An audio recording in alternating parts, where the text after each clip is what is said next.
ಶಮನಗೊಳಿಸಕ್ಕೆ ಸ್ವತಃ ಈಗ RSS ಮುಂದಾಗಿದೆ.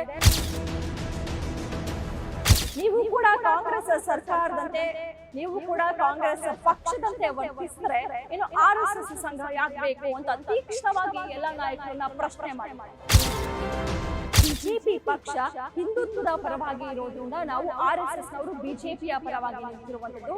ಎಲ್ಲರೂ ಕೂಡ ಒಗ್ಗಟ್ಟಿನಿಂದ ನಡೆಯಬೇಕು. ಗ್ಯಾರಂಟಿ ಗ್ಯಾರಂಟಿ ಗ್ಯಾರಂಟಿ, ಇದು ಗ್ಯಾರಂಟಿ ನ್ಯೂಸ್. ಸುದ್ದಿ ಖಚಿತ, ನ್ಯಾಯ ನಿಶ್ಚಿತ. ಬಿಜೆಪಿಯಲ್ಲಿ ಮೂಡಿದಂತಹ ಬಂಡಾಯವನ್ನ ಶಮನಗೊಳಿಸಕ್ಕೆ ಸ್ವತಃ ಈಗ RSS ಮುಂದಾಗಿದೆ.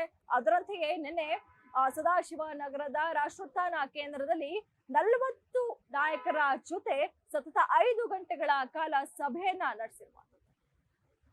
ಹಾಗೆ ಈ ಒಂದು ಸಭೆಯಲ್ಲಿ ಬಿಜೆಪಿ ನಾಯಕರಿಗೆ ಕ್ಲಾಸ್ ಕೂಡ ತಗೊಂಡಿದೆ RSS.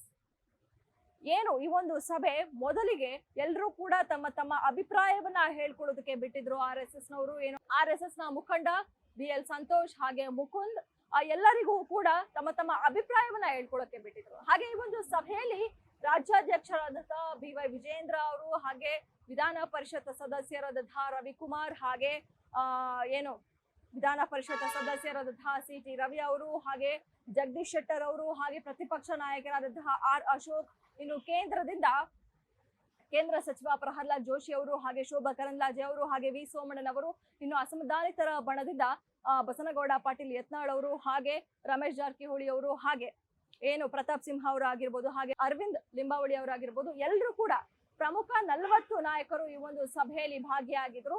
ಹಾಗೆ ಈ ಒಂದು ಸಭೆಯಲ್ಲಿ RSS ನೀವು ಕೂಡ ಕಾಂಗ್ರೆಸ್ನಂತೆ ಆದ್ರೆ, ನೀವು ಕೂಡ ಕಾಂಗ್ರೆಸ್ ಸರ್ಕಾರದಂತೆ, ನೀವು ಕೂಡ ಕಾಂಗ್ರೆಸ್ ಪಕ್ಷದಂತೆ ವರ್ತಿಸಿದ್ರೆ ಇನ್ನು RSS ಸಂಘ ಯಾಕೆ ಬೇಕು ಅಂತ ತೀಕ್ಷ್ಣವಾಗಿ ಎಲ್ಲ ನಾಯಕರನ್ನ ಪ್ರಶ್ನೆ ಮಾಡಿರುವಂತದ್ದು. ಯಾಕಂದ್ರೆ ಕಳೆದ ವಿಧಾನಸಭಾ ಚುನಾವಣೆಯಿಂದ ಹಾಗೆ ಲೋಕಸಭಾ ಚುನಾವಣೆಯಲ್ಲೂ ಟಿಕೆಟ್ಗಾಗಿ ಕೆಲವೊಂದು ಹೇಳಿಕೆಗಳು ಬಹಿರಂಗವಾಗಿಯೇ ಕೇಳಿ ಬಂತು. ಹಾಗೆ ಏನು ಮೈಸೂರು ಚಲೋ ಪಾದಯಾತ್ರೆಯಲ್ಲೂ ಕೂಡ ಮೂಡ ಹಗರಣ ಹಾಗೂ ವಾಲ್ಮೀಕಿ ಹಗರಣ ವಿರುದ್ಧ ಮೈಸೂರು ಚಲೋ ಪಾದಯಾತ್ರೆಯನ್ನ ಮಾಡಿದ್ರು. ಆ ಒಂದು ಪಾದಯಾತ್ರೆಯಲ್ಲೂ ಕೂಡ ಭಿನ್ನಮತ ಎದ್ದು ಕಾಣ್ತಾ ಇತ್ತು. ಬಿಜೆಪಿಯಲ್ಲಿದ್ದಂತಹ ಭಿನ್ನಮತ ಎಲ್ಲರಿಗೂ ಗೊತ್ತಿತ್ತು. ಬಿಜೆಪಿಯಲ್ಲಿ ಏನೂ ಕೂಡ ಸರಿ ಇಲ್ಲ, ಬಂಡಾಯ ಎದ್ದಿದೆ ಬಿಜೆಪಿಯಲ್ಲಿ ಅಂತ. ಸೊ ಇದೀಗ ಆ ಒಂದು ಬಂಡಾಯವನ್ನ ಶಮನಗೊಳಿಸಕ್ಕೆ RSS ನಿನ್ನೆ ಸಭೆಯನ್ನ ನಡೆಸಿತ್ತು. ಹಾಗೆ ಈ ಒಂದು ಸಭೆಯಲ್ಲಿ ನೀವು ಕೂಡ ಕಾಂಗ್ರೆಸ್ ಪಕ್ಷದಂತೆ ಆಡಿದ್ರೆ ಇನ್ನು RSS ಸಂಘ ಯಾಕೆ ಬೇಕು ಅಂತ ಕೂಡ ಪ್ರಶ್ನೆಯನ್ನ ಮಾಡಿರುವಂತದ್ದು. ಹಾಗೆ ಎಲ್ಲರೂ ಕೂಡ ತಮ್ಮ ತಮ್ಮ ದೂರುಗಳನ್ನ ಕೊಟ್ಟಿರುವಂತದ್ದು. ಹಾಗೆ BY ವಿಜೇಂದ್ರ ಅವರ ವಿರುದ್ಧ ಕೂಡ ಕೆಲವೊಂದು ದೂರುಗಳು ಕೇಳಿ ಬಂದಿದೆ. ಬಸನಗೌಡ ಪಾಟೀಲ್ ಯತ್ನಾಳರಾಗಿರ್ಬೋದು, ರಮೇಶ್ ಜಾರಕಿಹೊಳಿ ಆಗಿರ್ಬೋದು, ಏನು ಅಸಮಾಧಾನಿತರಿದ್ದಾರೋ ಅವರು ವಿಜೇಂದ್ರ ಅವರ ವಿರುದ್ಧ ಕೆಲವೊಂದು ದೂರುಗಳನ್ನ ಹೇಳಿರುವಂತದ್ದು. ಯಾಕಂದ್ರೆ ಏನು ಯಾರನ್ನು ಕೂಡ ವಿಶ್ವಾಸಕ್ಕೆ ತೆಗೆದುಕೊಳ್ತಾ ಇಲ್ಲ, ಏಕಪಕ್ಷೀಯ ನಿರ್ಣಯವನ್ನ ತೆಗೆದುಕೊಳ್ತಾ ಇದ್ದಾರೆ ಅಂತ. ಹಾಗೆ R ಅಶೋಕ್, ಏನು ಪ್ರತಿಪಕ್ಷ ನಾಯಕರಾದಂತಹ R ಅಶೋಕ್ ಅವರ ವಿರುದ್ಧ ಕೂಡ ದೂರು ಕೇಳಿ ಬಂದಿದೆ. ಅಂದ್ರೆ R ಅಶೋಕ್ ಅವರು ಪ್ರತಿಪಕ್ಷ ನಾಯಕನ ಸ್ಥಾನಕ್ಕೆ ಸೂಕ್ತರಲ್ಲ, ಅವರು ಸರಿಯಾಗಿ ನಿಭಾಯಿಸ್ತಾ ಇಲ್ಲ, ಆ ಒಂದು ಸ್ಥಾನ ಏನಿದೆಯೋ ಅದನ್ನ ಸರಿಯಾಗಿ ನಿಭಾಯಿಸ್ತಿಲ್ಲ ಅನ್ನುವಂತಹ ದೂರುಗಳು ಈಗ ಕೇಳಿ ಬರ್ತಾ ಇರುವಂತದ್ದು. ಹಾಗೆ ಇಲ್ಲೊಂದು ಅಸಮಾಧಾನಿತರು ಆಗ್ರಹವನ್ನ ಕೂಡ ಮಾಡಿದ್ದಾರೆ. ಅಂದ್ರೆ ಅಸಮಾಧಾನಿತರಿಗೆ, ಅಂದ್ರೆ ಪಕ್ಷದ ಹಿರಿಯರಿಗೆ ಪ್ರತಿಪಕ್ಷ ನಾಯಕನ ಸ್ಥಾನ ಕೊಡಬೇಕು. ನಾವಿಷ್ಟು ವರ್ಷ ಪಕ್ಷಕ್ಕಾಗಿ ದುಡಿದಿದ್ದು ಏನಕ್ಕೆ? ಪಕ್ಷಕ್ಕೋಸ್ಕರನೇ ಇದ್ದೀವಿ, ಪಕ್ಷಕ್ಕೋಸ್ಕರ ದುಡಿದಿದ್ದೀವಿ, ಹಿರಿಯರು ಕೂಡ ಪಕ್ಷಕ್ಕೆ, ನಮಗೂ ಒಂದು ಸ್ಥಾನ ಬೇಕು. ಸೊ ಹಾಗಾಗಿ ಪ್ರತಿಪಕ್ಷ ನಾಯಕನ ಸ್ಥಾನ ನಮಗೂ ಕೊಡಿ ಅಂತ ಈಗ ಆಗ್ರಹವನ್ನ ಮಾಡ್ತಾ ಇದ್ದಾರೆ ಅಸಮಾಧಾನಿತರು. ಹಾಗೆ ಇಲ್ಲಿ ಒಂದು ಸಲಹೆಯನ್ನ ಕೂಡ ಕೊಟ್ಟಿರುವಂತದ್ದು RSS. ಏನು ಅಂದ್ರೆ, ನೀವು ಅಂದ್ರೆ ಬಿಜೆಪಿ ಪಕ್ಷ ಹಿಂದುತ್ವದ ಪರವಾಗಿ ಇರೋದ್ರಿಂದ ನಾವು RSS ನವರು ಬಿಜೆಪಿಯ ಪರವಾಗಿ ನಿಂತಿರುವಂತದ್ದು.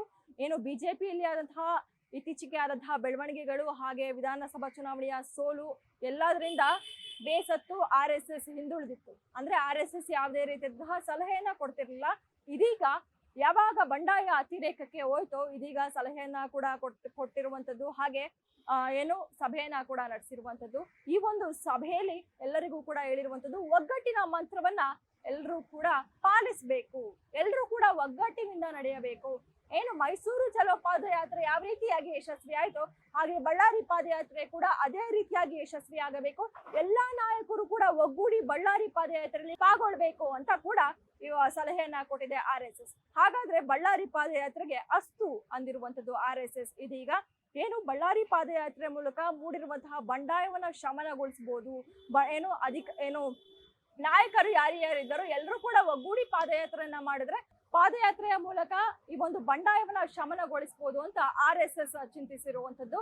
ಹಾಗೆ ಎಲ್ಲೂ ಕೂಡ ಇನ್ನು ಮೇಲೆ ಬಿಜೆಪಿಯ ನಾಯಕರು ಎಲ್ಲೂ ಕೂಡ ಅಸಮಾಧಾನವನ್ನ ಖಾಸಗಿ ವೇದಿಕೆಗಳಲ್ಲಿ ಬಹಿರಂಗವಾಗಿ ಹೇಳ್ಕೊಳ್ಬಾರ್ದು ಅಂತ ಕೂಡ ಏನು ಹೇಳಿರುವಂತದ್ದು. ಯಾಕಂದ್ರೆ ಪಕ್ಷದ ವೇದಿಕೆ ಇದೆ, ಅದರಲ್ಲಿ ನೀವು ನಿಮ್ಮ ಅಸಮಾಧಾನವನ್ನ ವ್ಯಕ್ತಪಡಿಸಬಹುದು. ಆದ್ರೆ ಖಾಸಗಿ ವೇದಿಕೆಗಳಲ್ಲಿ ಯಾರು ಕೂಡ ಬಹಿರಂಗವಾಗಿ ಅಸಮಾಧಾನವನ್ನ ವ್ಯಕ್ತಪಡಿಸೋ ಹಾಗಿಲ್ಲ ಅಂತ ಕೂಡ ಈಗ RSS ಸೂಚನೆಯನ್ನ ನೀಡಿದೆ.